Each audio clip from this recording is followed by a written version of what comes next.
ನನ್ನ ಎದೆಯೊಳಗಿನ ಸ್ವರ ನುಡಿಸುವ ಕೈಗಳೇ ನಿನದು. ನಿನ್ನ ಕೈಗಳ ಜೊತೆ ಕೈ ಸೇರಿಸಿ ಜಗವ ಕೊಳ್ಳು ಮನಸ್ಸು ನನ್ನದು. ಈ ಸುಂದರ ಬೆಳದಿಂಗಳ ಈ ತಂಪಿನ ಅಂಗಳದಲ್ಲಿ ನನ್ನ ನಿನ್ನ ನಡುವಿನಲ್ಲಿ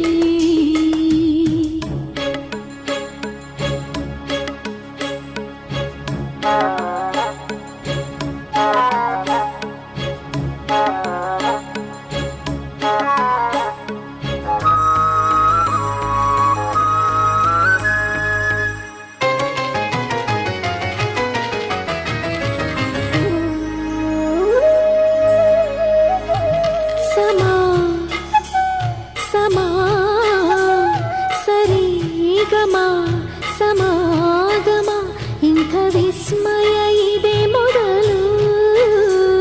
ಘಮ